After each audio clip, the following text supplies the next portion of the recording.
Welcome to the Vocal Lab Podcast with your hosts Shelby Rollins and Jason Catrone, bringing you the best from the music industry. Get ready for first-class conversations packed with exclusive techniques and transformative insights, all designed to help you reach your top note. Welcome back to today's episode of the Vocal Lab Podcast. I'm Shelby Rollins. I'm Jason Catrone.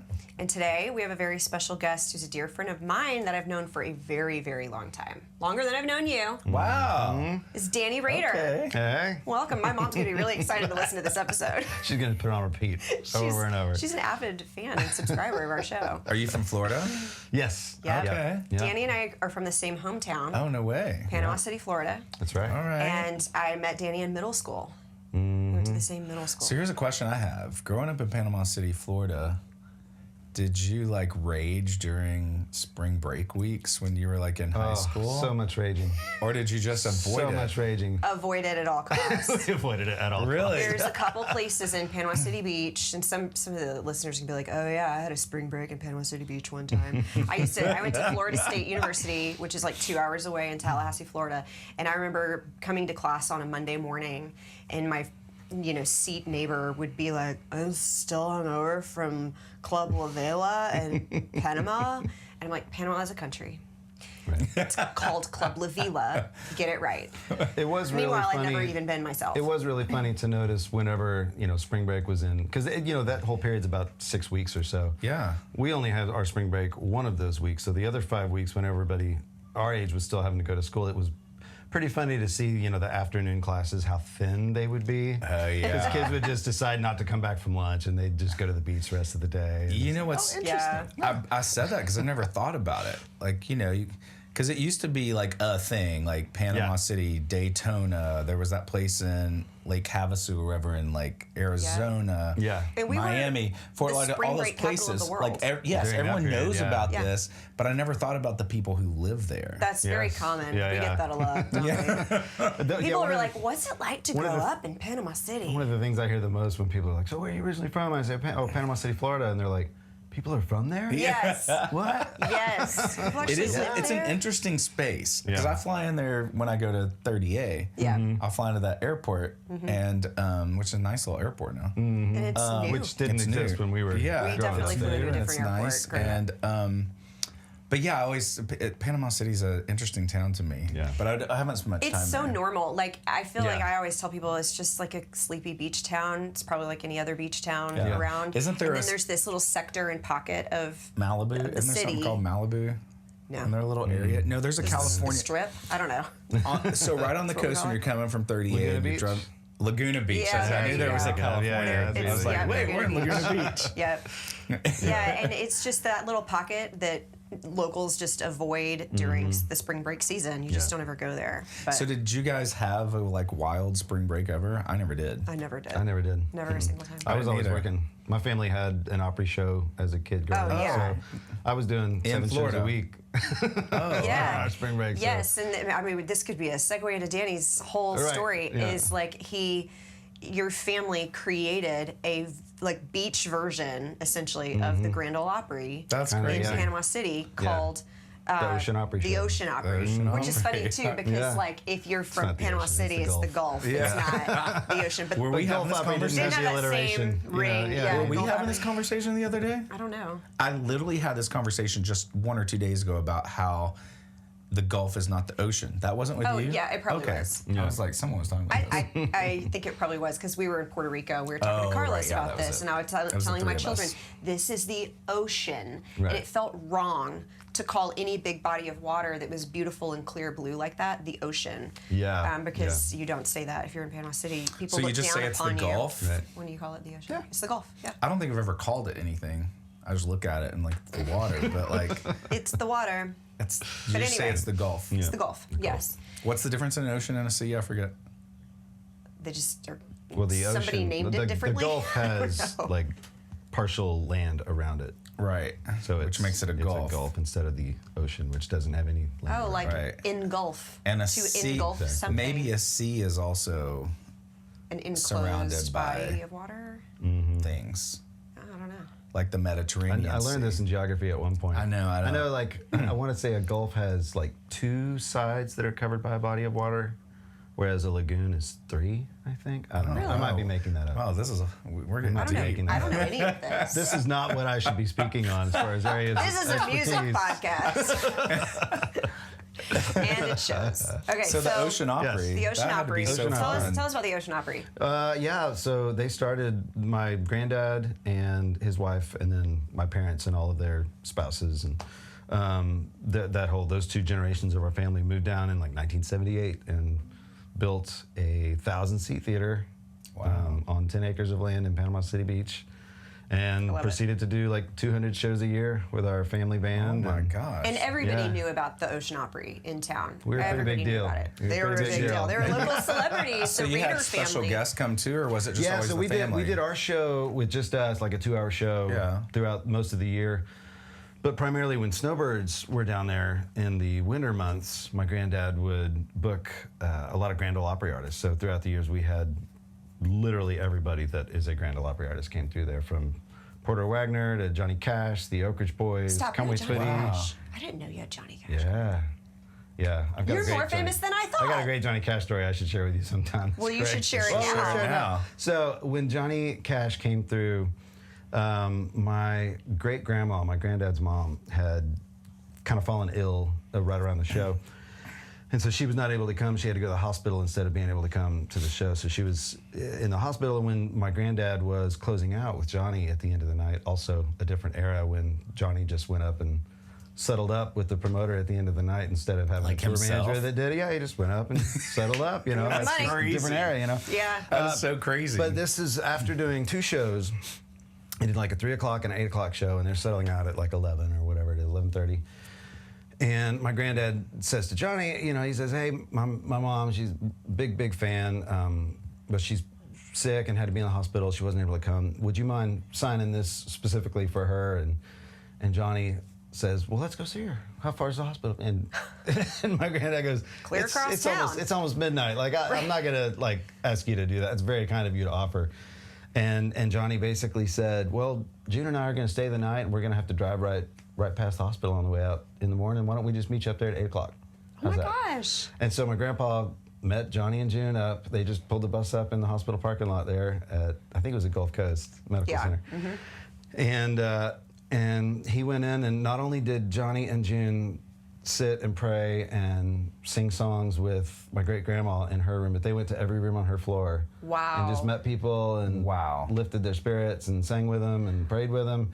And I mean, this should be a very iconic story in Panama City, not just. I know. You know what I mean? And like, there was my favorite part of it is there was no publicist. There was no like story that was told afterwards about I'm this. like, there should be a just story. like it just happened. Yeah, and he that's did so it just cool. because he did it. You know.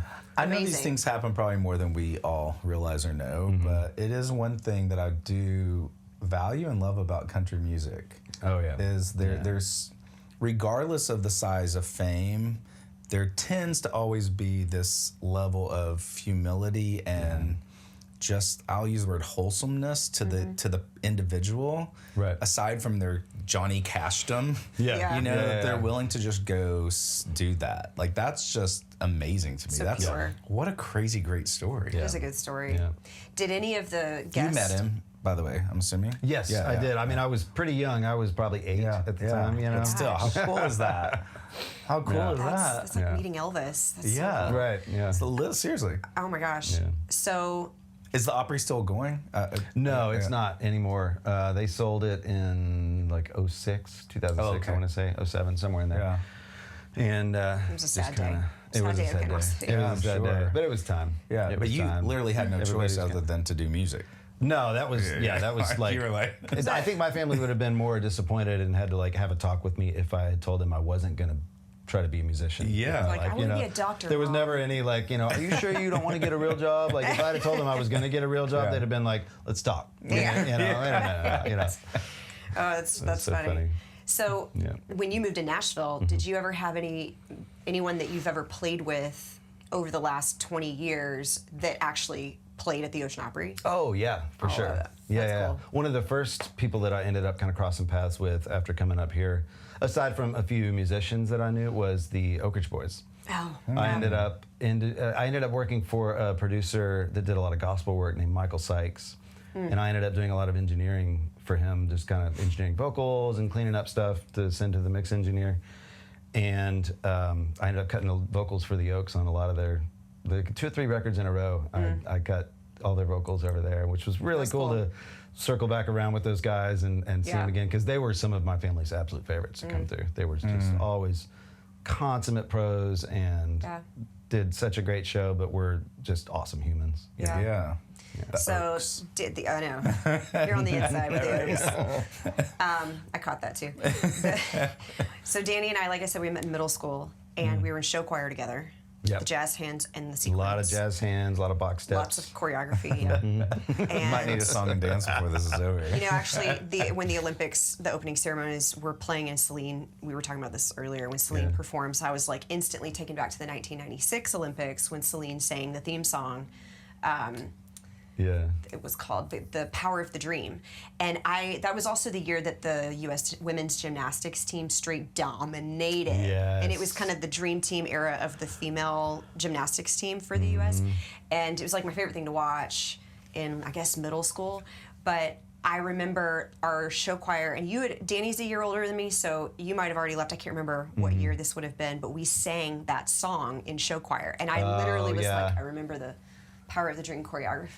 Like, anyway, took me back. You all keep holding this up. We're going to put it on the camera before it's over. Oh, well, I stop talking about it. That stuff will come back real quick, you know. And moving on. What's funny is I know Danny's wife Leia, and Danny's wife Leia, it was like my childhood best friend since we were 3 years old. Oh, wow. And we grew up together. We did dance together and stuff I bet like you this. remember Leia's phone number. House phone. I mean, I was going to say this is before we had cell phone. Yeah, that's what I'm saying. That's the interesting thing, though, right? I think it started with a 7. I bet you could remember it if you had to. I don't have know. to give it out, but I'm just saying. It's okay. They don't I still remember live my at that best friend house growing and up. have a landline. I still remember his phone number because I would just dial it every day. But it is right? that type of, Yeah. So I knew Leia. We grew up together in church, and then I met Danny. It was totally separate. I met Danny in middle school, and then Danny and Leia started dating in high school because they were doing musicals together. And then I started doing, and I was like, oh, look, I know both of y'all. How fun. Yeah. And anyway, fast forward, I was in their wedding. Leia was in my wedding. Now we all live in Nashville. Here we are. Kind of did, this, then landed here. And it's just funny. We go so far back. But Danny's played. So tell us a little bit about some of your playing history. Danny's a phenomenal musician, guitarist, but also plays like literally every musical instrument ever, and actually played Except on. a trumpet, I hear. Except Yes, I always tell people if they ask it's like, is there anything you don't play? I always tell them if it requires an embouchure or a bow, I'm out. Yeah. Outside of that, Yeah. sure, I'll give it a shot. I'll give it a shot. And it's true because Leia and I and our friend Lauren, we sang in this trio, the 3 of us, all throughout middle school and high school. And we did 3-part harmony. It was totally our thing. And it was, we graduated high school, my parents, as sort of a little graduation gift to the 3 of us, was like, you need to record all the songs that you guys have been singing all these years. We were like, okay. And so Danny and Leia were dating at the time. And so Leia had been recruited into the show by this point. So she was singing. She was singing in our family's show at this point. Yeah. And because Leia's got a beautiful voice, and so the 3 of us ended up recording at y'all's studio at the Ocean Opry. Yep. And Danny and your brother Brent, my brother Brent, who also does a lot of recording work here in Nashville, and is here, recorded us and produced us and played all the instruments for us. And so Wild. we have this little record that we made. So anyway, that's where you got cut your teeth on some of your production skills. That's right. But anyway, you've moved here and you've played with a lot of great people. Who all have you played with over the years? live or in the studio? Let's start with live. Okay, we'll start with live. I have toured regularly with Jason Aldean very early on. I remember that. I remember seeing you in New York. Like the first year and a half or so that he was out after like Hicktown, his very first song had come out. So when I was there, we were playing like 2 p.m. festival slots to like a sea of white chairs for people that hadn't showed up yet. Yeah. And then like every country bar imaginable, playing like club slots where we would play Hicktown, his single, like 3 times within the set, just because we didn't have any more songs to pull out. A lot of covers. So I played with Jason Aldean. I toured with Leanne Rimes for a year, Gretchen Wilson for about 3 years, and then most notably from 2010 to 20 till COVID, I was with Keith Urban on the road. It's a long time. So I had It's a a good whole long decade. run there for 10 years, yeah. And then emerging out of COVID, I had already kind of settled into a lot of stuff here in town, but when Kenny Chesney went back out in 2022, his band leader, and I had worked on his records for 8 years or so leading up to that, but his band leader hit me up and he said, hey, we need a guitar player. If you want to come out, the gig's yours. Just let us know if you want to do it. And I was like, oh, I can't turn that down. So Yeah. I've been out with Kenny for about 3 years now on the road. Amazing. Yeah. Which is perfect. It's just enough shows that it doesn't really take away from a lot of the recording work and production work and writing stuff that I do Because here in That can town be the rest hard. of the time. Yeah. I feel like the touring guys are usually different from the studio guys here in this town because of that dynamic. Yeah, They're it's gone been interesting so to much. see that shift because like COVID? when I first moved here in 2004, there was still very much are you a road musician or are you a session musician? Right. You didn't do both, you know. Yeah. And usually the guys that were, or the musicians that were a little better, a little more skilled ended up landing in the session work, and the guys that weren't quite at that level would do the touring, you know. But due to a lot of different factors, some of them being the emergence of a lot of track guys in songwriting world, there's no demo work anymore. Yeah. So like just the volume of work as a result is kind of gone down. And so a lot of what we've seen is like a lot of the session musicians now will have that one road gig that they go out and do, that whether it's I'm going to go out and do 20 shows with Vince Gill this year, or I'm going to go do 25 shows with Amy Grant, or like, you know, Adam Schoenfeld goes out with Tim McGraw whenever he does 40 or 45 shows or whatever. And I'm, you know, a few of us, Kenny Greenberg is also a legendary session player, and he's in Kenny's band as well. And so it's great, you know, because we do 40 shows this year, and this is a busy year for us. So Which has to be so fun because one thing I love about Kenny Chesney's thing is that he's kind of the heir apparent to like Buffett. Right? They're just big festival parties. I've actually never been to one, but I've seen them on TV. Yeah. And it's just like, that's got to be a fun gig. It's interesting. I feel like he's like equal parts Buffett, George Strait, and AC/DC. Oh, Yeah. I would not have thought that one. Well, but you wouldn't unless you've seen the show. Totally, yeah. Because the show, like, we do like 2 ballads in a more than 2-hour set. The rest is just bam, bam. pounded He just out. loves energy. Yeah, definitely the George Strait And thing. so, but it's like equal parts of those because he likes the energy of like a Springsteen or AC/DC and that kind of like the way that he performs is very much in that style. He's running all over the place and, you know, trying to engage everybody from the people right here to the, you know, 57,000th person that's way up there, you know, wants to make sure that everybody knows that he's thankful that they're there and they're part of this He's a long thing, you know? time guy. He's no spring chicken. No, it's ridiculous how his long he's been able career's to huge. sustain that level of touring and even still be raising the bar this right. year. Yeah, it's You know? not like you were really famous in the 90s and now you're playing like smaller shows. He's still selling out stadiums. He has which is just had wild. this steady, constant growth, and it's still growing. Yeah. You know, it's pretty wild. We're doing 3 nights in a row at Gillette Stadium coming up in a few weeks. Oh, in New York? You know, in Foxborough. In outside of New England. England. New Yes, England. New Yeah, England. yeah. That's where Which is the Patriots a play. rabid Right. fan base for him. It's crazy. Oh, really? Yeah. Up in New Interesting. England? How funny. There is actually maybe a all the big country sailboats. base up in New England. There's a lot of sailboats up there too. Man, his boats. that's really cool. Yeah. And so you also have been, and I think this started, correct me if I'm wrong, kind of when you came off the road with Keith Urban and COVID era downtime. Yep. You started doing CMA Awards. CMA, yes, As yes. the musical director, right? Yep. Tell us about that. So cool. Yeah, Yeah. that has been one of my favorite things that I have really been able cool. to kind of ease into at this point in life. The guy that had been the music director there for probably 10 years leading up to him passing the baton to me is a guy named Steve Gibson, the legendary session musician and a mentor of mine. And he kind of approached me somewhere in 2019 or the first part of 2020 about, you know, gauging my interest as to whether I would want to slide into that role. I think he just felt like it would suit me well. and asked if I would be interested in it. And of course, I was like, yes, absolutely. Teach me, be my Yoda. And he was such a great resource in teaching me how TV world works, because I know the music side, that was never my big concern.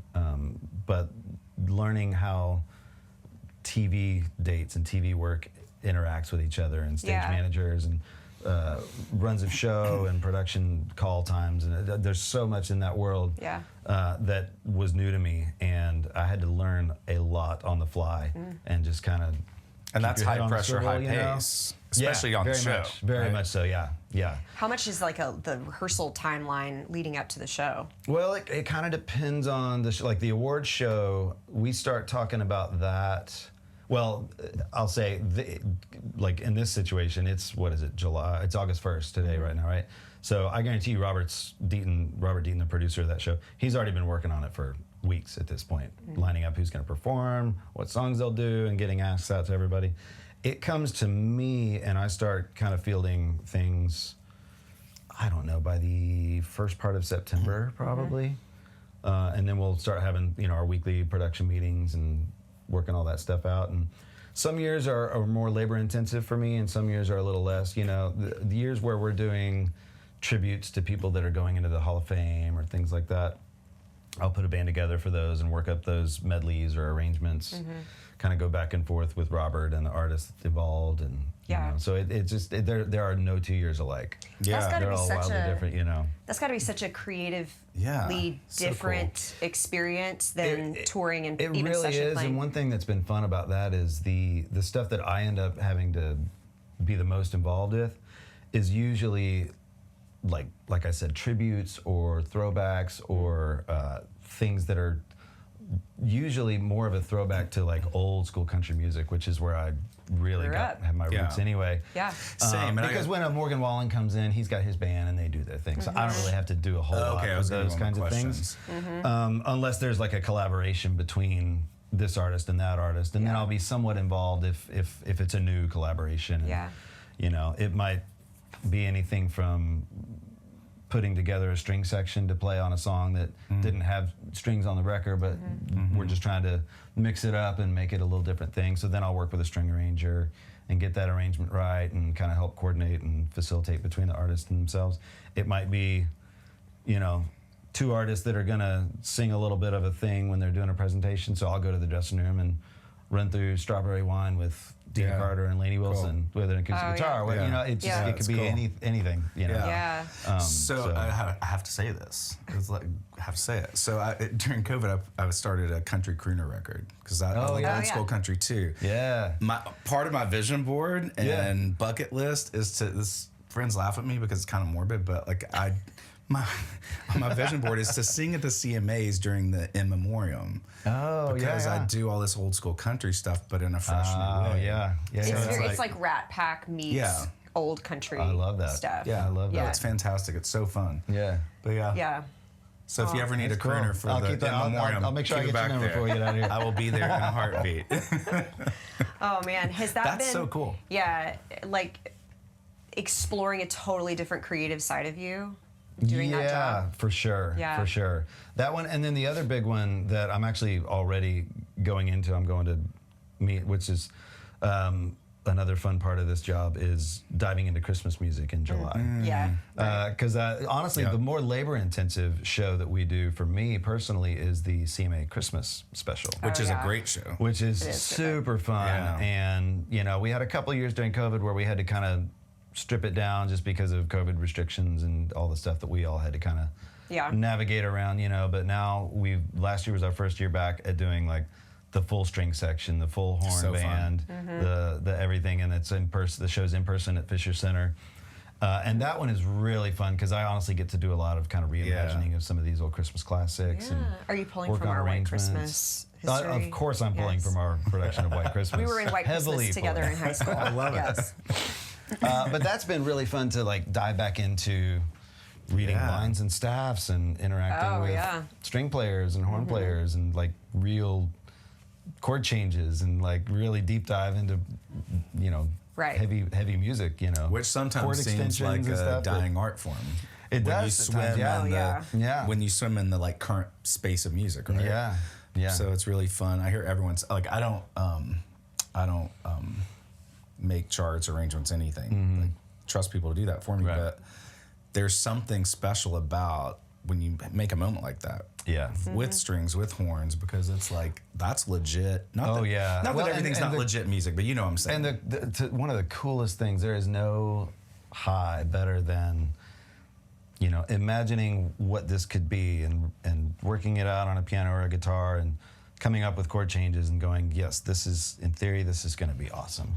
And then you work it up with the rhythm section, and then you hear the strings play their thing, and you're like, yeah, this is gonna work. And then once it all comes together and you hear everybody playing it at the same time, it's just like, yes, I'm a genius. This is magic. It is pure magic. Yeah, it's really just cool. like get the chills, and you're like, oh, this is so good. Yeah. And that venue is insane. Oh, it's so good. The new Fisher it's such a great Center's sounding room. It's beautiful. No. And when we do that show, it is the most Christmassy thing you'll ever experience. Trees everywhere. It's awesome. It's that's fun. really fun. That's really cool. And How it's do you get great. tickets to Honestly, go? like I've always been such a big like Christmas music fan, and Same. it's really been kind of fun to have an excuse. Like from September on, I'm in full on Christmas mode. Yeah. Because we have to tape that show in like October. But obviously, In order to turn it around and have everything edited in time, and we got to get that finished so that we can do the awards, which is usually in early November as well, because they can't be going on at the same time. So we knocked that one out, and then so doing that so early is like such a fun excuse to dive into Christmas music. Do you then get to Christmas time and you're like, I'm tired of Christmas? No, Well, that's I'm not good. tired at all. That's good. I love it. I'm always let down that next day. Like I'll run through songs really till like Jan 1. Then I'll stop, but it's always a little bit of a letdown when I have to let go of that. Yeah. Wait. I don't know, maybe it's 10 the more mom in me. months. I'm like, clean up the house. Let's take it all down. I'm done. Got to move on. Let's get to summer. I don't know. Maybe that's the Florida in me. Yeah. That's definitely the Florida in you. Okay, so Danny is also a quite decorated musician. Okay. You've won how many ACM awards? 3. 3. And they're for like a Musician of the Year, right? Yes, yeah. So the ACMs actually split it up into like each chair. They award each. So I've won for like specialty instrumentalist twice, which covers like mandolin, banjo, Amazing. bouzouki, like kind of just like it's a category for like utility. the catch-all utility guys. person, Yes. And then I won for Guitar Player of the Year once. That's so cool. Yeah, Man. still blows my mind. That's incredible. Yeah, and one of the coolest things about that is that it is strictly peer voted. Yeah, sure. There's no, and you're not even allowed to vote in that category unless you are a producer, engineer, artist, or a musician, categorically within. So people that are just publishers or just, I think songwriters can vote too. But like if you're just You have working to be the on the A&R creative department at a side. label, they're not voting on that. So I know there's no block voting going on with that. Or anything like that. It's literally just your peers voting on. And that's such amazing. evidence Which is pretty wild. of the reputation that you have in this town. Anytime I've ever like run into another musician or songwriter or whatever who I figure out there's a mutual connection, I'm like, oh, I know Danny. I've known Danny forever. People are like, God, he's so great, dude. You're awesome. Like you've got the reputation, which is a big deal in Nashville. Like it's a small enough town. You don't need to don't tarnish your name here. Yeah. But that's No, really I've cool. been very blessed to be like pulled along by friends and mentors that gave me opportunities for stuff probably long before I was ready, but you just learn on the fly and try to be humble yet decisive at the same time and just, figure it out as you go. And you just got to go to the Country Music Hall of Fame, and you were featured as a musician. Yes, right? yeah, Tell us they about do that. How'd that come about? they do a series called the Musician Spotlight, and they approached me about asking if I'd be interested in doing that. So they basically gave me an hour at the Ford Theater over there, and said whatever you want to do, So I just kind of talked through some of the records that I had played on and played some songs that I'd written, and just kind of gave me the hour to showcase. That's cool. What I do and some of the cool opportunities that I've had, and so that was really, really fun. Yeah. I felt super honored to be included in that list. And didn't Brent just get to do that Brent too? just did one recently as Your well. brother, yes. Very cool. I saw that. Yeah. So, of all the songs that you've played on, because we haven't really touched on that at all, you've written on a lot of things in the last few years. What's something you could share with us that you're excited about? The most excited one, it's been an interesting shift a little bit because I spent so much time just as a guitar player for hire. Yeah. And in the last couple of years have really prioritized trying to dive into the writing world. I don't know, maybe I just get bored with one thing and want to dive into another or whatever. Sure. But so I've been spending a lot of time writing, which has been a lot of fun. And have the thing I'm most excited about at the moment is there's this artist named Erin Kirby, who we just recorded a song on her that was released, and just found out like yesterday that it's like the top spot, the cover on the Fresh Finds Country playlist on Spotify. Cool. Yeah. Amazing. A lot of really I'll cool probably stuff. be hearing it in the next A day or lot so. of cool stuff going on for her, and she is one of those like the second I wrote the song with Adam Hambrick and Aaron, and when we wrote it and started kind of working up the demo, I got enough of a track to start getting a vocal with Aaron, and the second she started singing, both Adam and I looked at each other like, oh my gosh. Was this before you realized how great of an artist she was? Yeah, Oh, yeah. wow. I mean, this was the first day I met her. I think Okay. we wrote this the first day, maybe, or it might have been the second time we wrote. But her voice when you're in the room with it, I've never been more impressed with a singer. Oh, wow. In the room than I was with her. That's a The big only statement. thing I would say that like rivals it, in my experience, has been like when I'm tracking with Carrie Underwood and she starts singing, because Yeah. obviously she's phenomenal talent, Yeah. Dang. but when Aaron started singing, it was just like, oh my gosh. And the thing that was the most fun to me from a producer's vantage point was if I had an idea vocally about something to do or building some harmonies or even a run or a melody that like she could do as a singer, there was no limitation to my ideas. Like she was able to, She could do like it I all. realized very quickly, oh, any idea I have, she can do it. Yeah. And so this can be fun, Whereas there's a lot of singers that you work with these days where you just feel like, okay, let's get something that's close, it's usable, and there's so much you can do in post-production now that there's a lot of artists that kind of lean on that rather than singing it enough times to really get it in tune. They just Right. trust that it's going to be auto-tuned later on or whatever. Yeah. And so to work with a singer where I know, oh, I'm not going to have to tune any of this. Yeah. Like, let's just get a take. Yeah. That was really, really fun. So I'm super excited. Yeah. The song's called "Leaving Eyes" Leaving Eyes. by Erin Kirby. It's really listen to it. that's really fun. Really cool. I'm excited about that one. What else do you have coming up that you're excited about? I'm in a band. You're in a band. I'm in a band. Gotta be in a band. Not starting- just in Kenny Chesney's band. No, it's got to we're be. like There's too much- starting a. This is really interesting how this came about too. But yeah, the band that plays for Chesney has basically started a side project as Love well this. now. That really organically came out of the fact that we were having so much fun playing shows in 22, because that was the first iteration of that 6-piece band as it is now.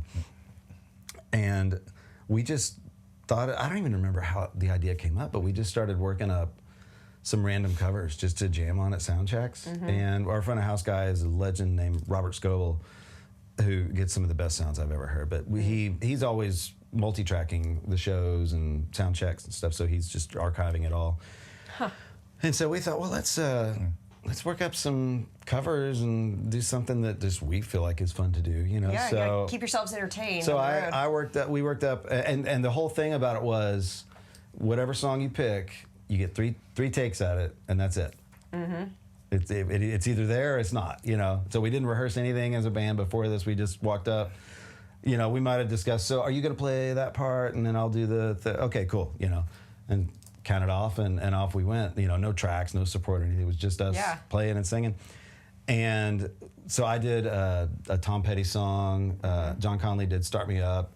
But the origin of the whole thing really came out of doing a cover of "Whole Lotta Rosie" by AC/DC.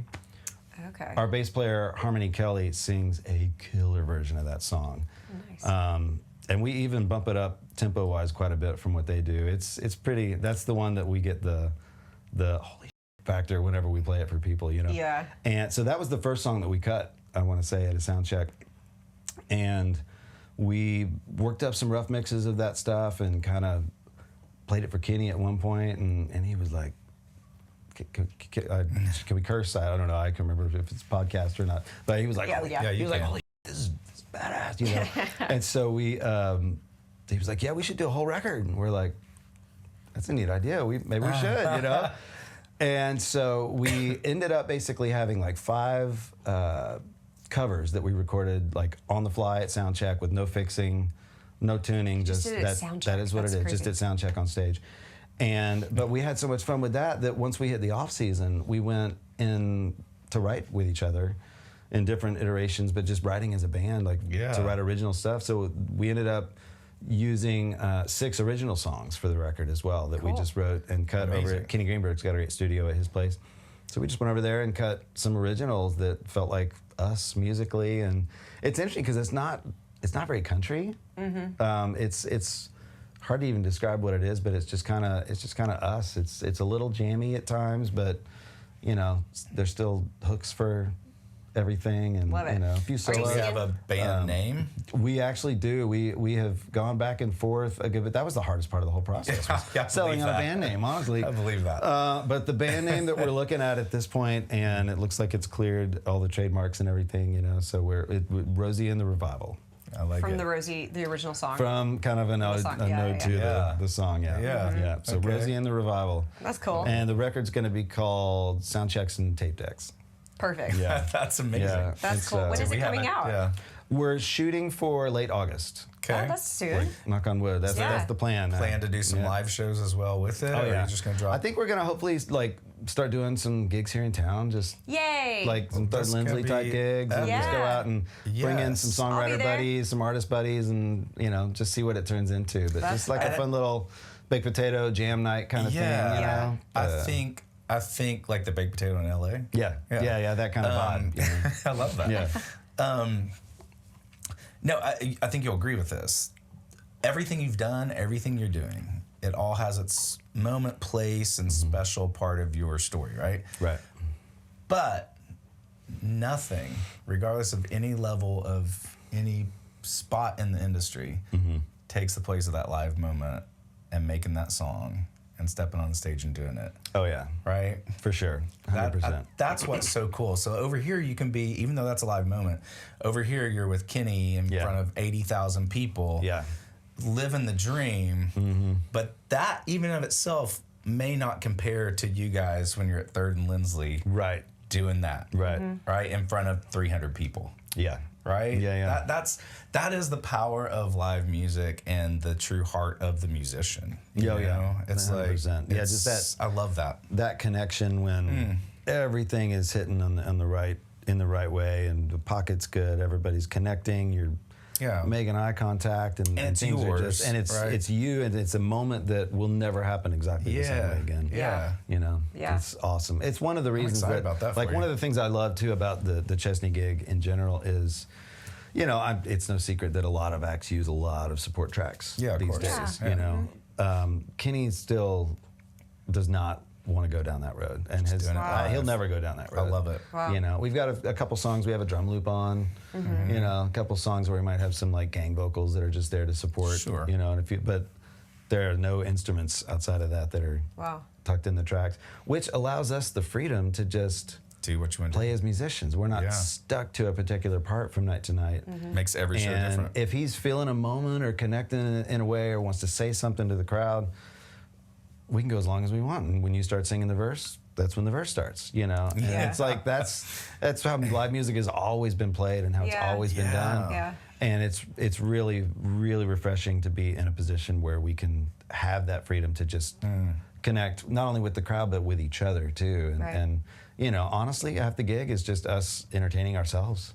You know, it's such a good time. You know, but it does feel like it's just a whole party. We're all we're entertaining them. They're entertaining us. We're entertaining each other. It's a moment. It's part of the fan development as well. The connection. Yeah. Now you're singing backgrounds for Kenny, right? Mm-hmm. And you sang them for Keith too, right? I did.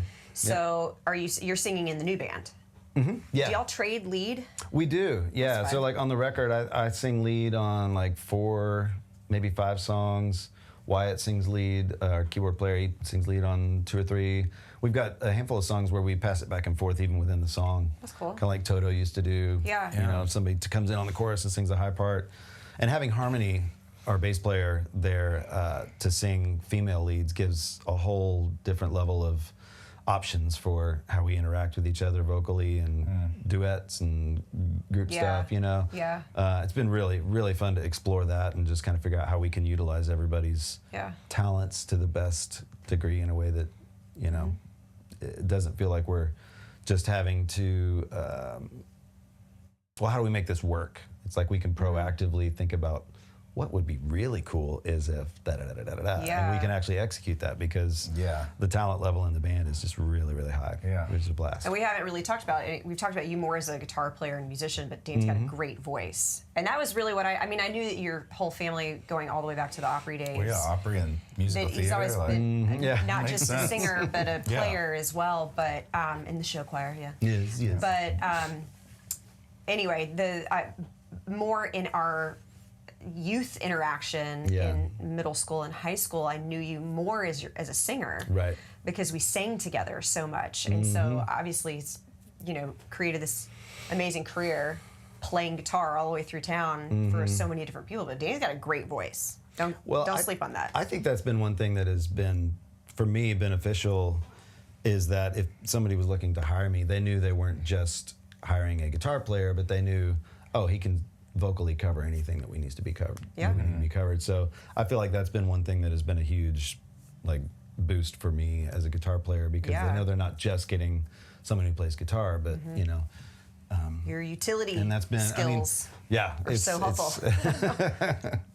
Well, I think that's been a big change in the industry overall too in the past, you know, decade or so, where the more skills you have, the more desirable you are. You know, 20 years ago, people could do one thing and do it like you were saying earlier, like there was studio, there was live. Even in that, you played one instrument maybe. You might have multiples, but... There were demo singers. Now if you're singing the demos, because you're also writing it's the song. because you wrote on the song. It's just such a multifaceted, need to do a lot of things to really stand out and keep going. So you've toured with a lot of people, a lot of people that people know. Who was... This is not to out an artist, or not a who. Okay, let me reframe the question. Give us like your favorite, this was the wildest story of a tour ever. It doesn't have to be like crazy bad, but just like, what's the weirdest, craziest story?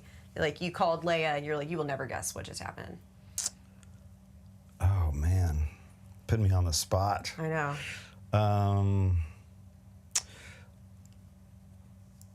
I think the most notable was probably the first thing that comes to mind is when I was with Keith, we played a festival gig that was up in Quebec City, and I want to say it was like 90,000 people. It was like somewhere between 85 and 90,000 people. But the way that the gig was set up, it wasn't like really expansive this way. It was like this long field, and they had you know, extension PAs all the way out that were time delayed, you know. Oh, yeah. But because it was Quebec City and it's a French-speaking area, the whole concert experience for them was just different than what we're used to here, in the sense that like we would be in the middle of a show and they would break out in between songs into just these like almost like soccer chants. Yeah. Where they're kind of going, and there were moments where we were just like, what is happening right now? Like it was just, the energy was unreal. Yeah. That was pretty cool. We definitely French still talk about that. Dre Flowers and I will still like, dude, you remember that gig? Oh man. We should play our game. Oh, would you like to there's play a game. Yeah. There's a game, sure. We play games It's like a game show here. on the like Vocal Lab games. podcast. I want the little one. Wait, you want the little one this Yeah. time? Okay, we got a little martini shakers here, okay? All right. And unfortunately, we don't have a martini for you right now. Oh, like man. mix it. You're We're excited. gonna start. We Yeah, it's a we paper keep martini. saying we're gonna start this, and we haven't yet, but we're going to. So they could have gotten mixed up. One has a list of famous artists by name, mostly all one name. All right. And the other one has a list of very familiar songs. So All right. you're gonna pull one of each, and then The goal here is for you to to imitate or impersonate the artist that you pull out with the song you sing. Oh, okay. Makes sense. So Yeah. Right. I think you have names there. Oh, this Who'd we is get? Elvis. You got Elvis. Elvis, okay. All right. So that's And then this is You're the gonna have a song good one Elvis. here. yeah. You got to have a good Elvis. What is this here? Happy birthday. Hey. Oh, there we nice. go. And it was my birthday like a week ago. Well, look at So this. I'm gonna Like it was pretend like planned, Elvis. but it Elvis is like my childhood It was favorite. a little Elvis Like, singing is happy singing birthday to me. you. Yeah. Yeah, we're gonna go like kind of early third Elvis. The dun, dun, dun, dun, dun. Oh, yeah. Dang. Okay. I We've like- even got I like that Elvis. We've got a Happy birthday to you. Happy birthday to you. Happy birthday, dear Shelby. Happy birthday to you. Hey, that was fantastic. Yes. That was Thank amazing. you. Worst Elvis impression you're ever No, gonna it hear. was so good. I loved it. And love it was that- for me. Yeah, I love right. that you even gave us like a time period of Elvis. I know. No Well, one's done that there's yet. a lot of There's Elvis. Vegas You could go Elvis. Vegas Elvis. Yeah. You could Yeah, go totally. the My Way Elvis. You know. Yeah. that's Oh, the- yeah. That's fantastic. That was awesome. Oh my And gosh. for your birthday, look at that. I know. Danny, what would be like your parting advice to people, like if it were you 20 years ago moving to Nashville, right, and you're talking to your 20-year-old self or whatever, what would you tell them in this town? Obviously, the times are different. Honestly, I would probably tell them, and this might be contrary to what a lot of people would say. I would tell them, like, don't worry about your brand. Don't worry about like long-term precedents that you might be setting, or like, just don't worry so much about all that stuff. Just be present in the moment. Yeah. Play well, sing well, be kind, and let everything else work itself out. It's good. It's, I like it's that. just Probably what I would simplify. say. You take It's all the simple and complication real. out of it. Yeah. Yeah. I mean, we live in such a day and age where I feel like everyone's trying to like crack the code, or It's true. you know, it just leads to so much overthinking of things. Yeah. And I feel like that's the stuff that keeps you up at night.